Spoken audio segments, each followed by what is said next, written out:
சந்திராஷ்டமம் எல்லா ராசிக்குமே ஒரே மாதிரி தான் பாதிப்பை கொடுக்குமா?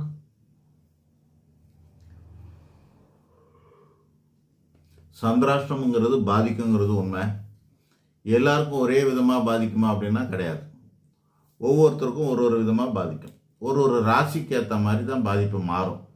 ராசிக்கு ஏற்ற மாதிரி அதிகம் யாருக்கு பாதிக்கும் அப்படின்னு கேட்டிங்கன்னா, இயற்கையாகவே லக்னத்துக்கு 8ஆம் இடம் ராசியாக அமைந்தவர்களுக்கு அதிகம் பாதிக்கும். இப்போ கன்னி லக்னம் மேச ராசி அப்படின்னா அவங்களுக்கு அதிகம் பாதிக்கும். அதே போல் மேச லக்னம் விருச்சிக ராசி அப்படின்னா அவங்களுக்கு அதிகம் பாதிக்கும். இந்த மாதிரி லக்னத்துக்கு 8ஆம் இடத்துல சந்திரன் இருந்ததுன்னா அவங்களெல்லாம் அதிகம் பாதிக்கும்னு அர்த்தம்.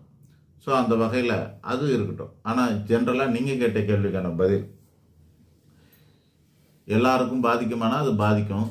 ஒவ்வொருத்தருக்கும் ஒவ்வொரு விதமாக பாதிக்கும். அது எந்த மாதிரியான விதம், எந்த விதம் அப்படின்னாக்கா அவங்களோட ராசிக்கு ஏற்ற மாதிரி பாதிப்புகள் மாறும். ஆனால் எல்லா ராசிக்காரங்களுக்கும் ஒரே ராசியை சேர்ந்த அத்தனை பேருக்கும் ஒரே மாதிரி தான் நடக்கும். அந்த ஒரு விஷயம் மட்டும் காமனாக எல்லாருக்கும் ஒரு மாதிரியாகவே இருக்கும்ன்றதுல சந்தேகம் வேண்டாம். இப்போ அப்படி வேணால் நான் இந்த 12 ராசிக்கும் சந்திராஷ்டமம் அன்னைக்கு எந்த விஷயத்தில் நம்ம கேர்ஃபுல்லாக இருக்கணும் அப்படிங்கிறத சொல்லலாம். இப்போ மேச ராசிக்காரர்கள் அப்படின்னா அவங்களுக்கு சந்திராஷ்டமம் வர அன்னைக்கு முதல்ல அதை கூட தெரிஞ்சுங்க. சந்திராஷ்டமம் சந்திரன் அஷ்டமமான 8ஆம் இடத்துக்கு வரக்கூடிய காலம் அது எவ்வளோ நாளுன்னா 54 மணி நேரம் இருக்கும். 54 மணி நேரம் இருக்கும். இந்த 9 பாதங்கள் சேர்ந்தது 54 மணி நேரம். ஒரு பாதங்கிறது 6 மணி நேரம்.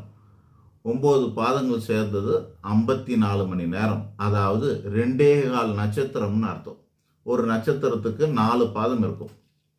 அப்படி பார்க்கும்போது ஒரு நட்சத்திரம் முழுசாக இருக்கும், இன்னொரு நட்சத்திரம் முழுசாக இருக்கும், இன்னொரு நட்சத்திரத்தில் கால்வாசி முதல் பாதம் மட்டும் இருக்கும், அல்லது உடஞ்சி இருக்கும் நட்சத்திரங்கள்லாம்.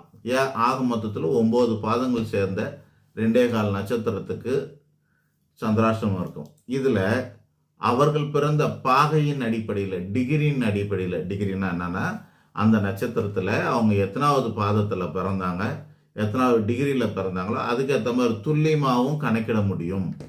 அப்படியேப்பட்ட துல்லியத்தை நம்ம வீடியோவில் போட முடியாது. அது அவங்கவுங்க தனித்தனியாக பார்த்து அல்லது அனுபவத்து ரீதியாக நீங்கள் ஒரு முறையாச்சும் அதை பார்த்து எத்தனாவது டிகிரியில் நமக்கு பாதிக்குது அப்படிங்கிறத சொல்லி நீங்கள் கேட்டு தெரிஞ்சுக்க அந்த டிகிரியை குறித்து வச்சுக்கிட்டா ஒவ்வொரு மாதமும் சந்திராஷ்டமம் அன்னைக்கு இந்த டிகிரிக்கு, இந்த நாழிகையில், இந்த நொடியில், இந்த நிமிஷத்தில் நமக்கு இப்படி கொஞ்சம் பாதிப்பு